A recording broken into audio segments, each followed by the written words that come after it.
സത്യത്തിൽ ബ്രോ എനിക്കത് അബദ്ധം പറ്റിപ്പോയതായിരുന്നല്ലോ. എൻ്റെ കയ്യിൽ നിന്ന് പോയ ഒരു കാര്യമാണത്. എന്ന് വെച്ച് കഴിഞ്ഞാൽ ഇന്നലെ സംഭവിച്ചത് എന്താ വെച്ചാൽ ഇന്നലെ ഞാൻ ഫുൾ ഫിറ്റായിരുന്നു. ഞാൻ ആകെ കാലത്ത് മുതൽ നല്ല നല്ല മദ്യത്തിൽ നല്ല കുളിച്ച് കിടക്കാറുണ്ട് പോലെ.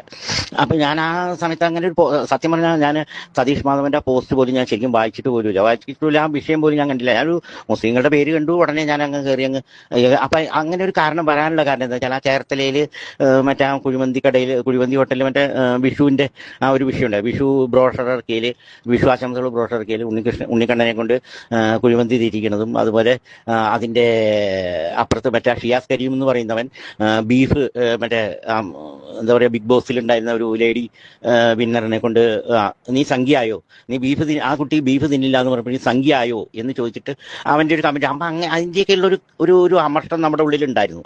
ആ ഒരു അമർഷത്തിന്റെ ബേസ് എൻ്റെ ഉള്ളിൽ കിടക്കണമെന്നുകൊണ്ടാണ് ഞാൻ ഇന്നലെ നല്ല അസൽ കള്ളായിരുന്നു, മദ്യമായിരുന്നു. ഞാൻ നോർമലി ഞാൻ അങ്ങനെയൊന്നും പറയുന്ന ഒരാളൊന്നും അല്ല. എന്നെ അറിയുന്നവർക്കൊക്കെ അറിയാം.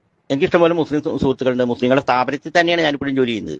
ഞാനിപ്പോഴും ജോലി ചെയ്യുന്ന ഒരു മുസ്ലിം സഹോദരന്റെ സ്ഥാപനത്തിൽ തന്നെയാണ് ജോലി ചെയ്യുന്നത്. അവര് തരുന്ന അന്നം തന്നെയാണ്. മാസം 16,000 രൂപയാണ് എൻ്റെ ശമ്പളം. ആ ശമ്പളം മേടിക്കുന്ന ഒരു മുസ്ലിമിന്റെ കയ്യിൽ നിന്ന് തന്നെയാണ് ഞാൻ. എനിക്ക് അതിലൊരു മടിയില്ല അത് പറയാനായിട്ട്. സുഹൃത്തെ, എനിക്ക് എന്നെ നിങ്ങൾ തെറ്റിദ്ധരിക്കണ്ട.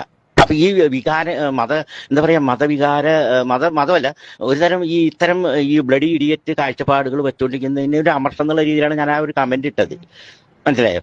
അതും എന്റെ ഏറ്റവും അടുത്ത സുഹൃത്തായ സതീഷ് മാധവന്റെ പോസ്റ്റിലാണ് ഞാൻ ആ കമന്റ് ഇട്ടത്. നിങ്ങൾ ഒരിക്കലും എന്നെ തെറ്റിദ്ധരിക്കൊന്നുമില്ല. ഞാനൊരു ഇസ്ലാം വിരുദ്ധനോ ഇസ്ലാമോഫോബിക്കൊന്നുമല്ല. പക്ഷെ മത തീവ്രവാദത്തിനെതിരെ ഞാൻ എന്നും ശക്തമായിട്ട് ഇടപെടുന്ന ഒരാൾ തന്നെയാണ്. ഒരു തർക്കവും വേണ്ട കാര്യത്തിൽ. ഇസ്ലാം മത തീവ്രവാദത്തിന് അല്ലെങ്കിൽ താലിബാനിസത്തിനെതിരെ ശക്തമായിട്ട് പോരാടുന്ന ഒരാൾ തന്നെയാണ്. ഇനിയിപ്പോൾ അത് ഇതുമായിട്ട് ലിങ്ക് ചെയ്യണ്ട. ഇവിടെ നോർമലി ഒരു മുസ്ലിമിനെ നമ്മൾ എതിർക്കുന്ന ഒരാളൊന്നുമല്ല ഞാൻ. സുഹൃത്തെ, എന്നെ തെറ്റിദ്ധരിക്കണ്ട.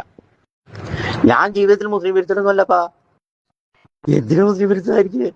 മനുഷ്യനായി കാണുന്ന ഞാനൊരു ഫെമിനിസ്റ്റാണ്. അത് തർക്കമൊന്നും വേണ്ട. ഞാനൊരു ഫെമിനിസ്റ്റാണ്. എൻ്റെ എന്താ പറയുക, എൻ്റെ ടാറ്റു അടക്കം ഞാൻ നിങ്ങളെ ഇപ്പോൾ ഇതിൽ കാണിച്ചു തരാം. ഞാനൊരു ഫെമിനിസ്റ്റാണ്, പക്ക 100% ഫെമിനിസ്റ്റാണ്. അപ്പം അതിൻ്റെതായ ചില പ്രശ്നങ്ങളുണ്ട് നമുക്ക് ഇപ്പോൾ ഈ മതമൊക്കെ ആയിട്ട്. അപ്പം അതിൻ്റെയൊക്കെ ചില ഈ കറകളാണ് നമ്മൾ ചില സമയത്ത് എന്തെങ്കിലുമൊക്കെ നമുക്ക് എന്താ പറയുക ഓവർഫ്ലോ ആവുന്നത്.